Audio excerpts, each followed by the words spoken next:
राधे राधे दोस्तों।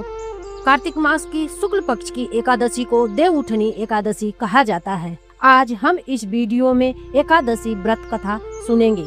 एक समय की बात, एक राजा के राज्य में सभी लोग एकादशी का व्रत रखते।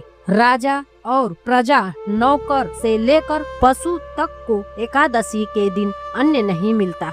एक दिन किसी दूसरे राज्य से एक व्यक्ति राजा के पास आकर बोला, महाराज कृपा करके मुझे नौकरी पर रख ले। तब राजा ने उसके सामने एक शर्त रखी, ठीक है रख लूंगा, लेकिन तुम्हें खाने को सब कुछ मिलेगा, लेकिन एकादशी को अन्न का एक भी दाना नहीं मिलेगा। उस व्यक्ति ने उस समय हाँ भर ली, पर एकादशी के दिन जब उसको फल दिया गया तो वह बोला, महाराज इससे मेरा पेट नहीं भरेगा, मैं भूखा ही मर जाऊंगा। तब राजा ने उसे शर्त की बात याद दिलाई, पर वह अन्न छोड़ने को राजी नहीं हुआ। तब राजा ने उसे आटा, दाल, चावल आदि दे दी और वह रोज की तरह नदी पर पहुंचा। वहां स्नान करके भोजन पकाने लगा। जब भोजन बन गया तो उसने भगवान को बुलाया, आओ भगवान भोजन तैयार है। उसके बुलाने पर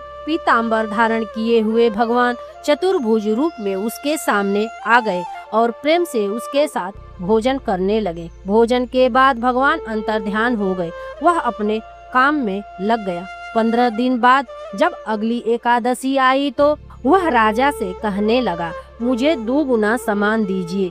उस दिन तो मैं भूखा ही रह गया। जब राजा ने इसका कारण पूछा तो उसने बताया कि मेरे साथ भगवान जी भी खाते हैं, इसलिए हम दोनों के लिए सामान पूरा नहीं पड़ता है। यह सुनकर राजा को बहुत आश्चर्य हुआ। राजा बोले, मैं नहीं मानता कि भगवान तुम्हारे साथ खाते हैं। मैं तो इतना व्रत रखता हूँ, पूजा रखता हूँ, पर भगवान ने मुझे कभी दर्शन नहीं दिए। राजा की बात सुनकर वह बोला, महाराज यदि विश्वास ना हो तो मेरे साथ चलकर देख लो। राजा एक पेड़ के नीचे छिप कर बैठ गए। उस व्यक्ति ने भोजन बनाया और भगवान को शाम तक पुकारता रहा, परंतु भगवान नहीं आए।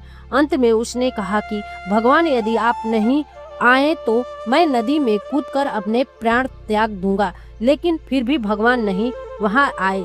जब वह प्राण त्यागने के उद्देश्य से नदी की ओर बढ़ा और प्राण त्यागने का उसका दृढ़ इरादा जानकर भगवान शीघ्र ही प्रकट हो गए।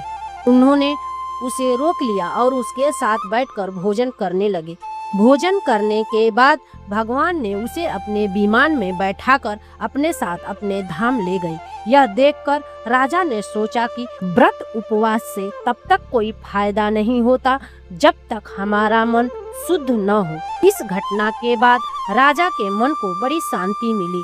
उन्होंने सच्चे मन से व्रत और उपवास करने लगे।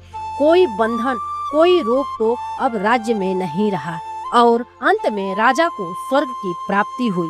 दोस्तों, यह वीडियो आपको कैसी लगी? कृपया कमेंट बॉक्स में अपना सुझाव साझा करें।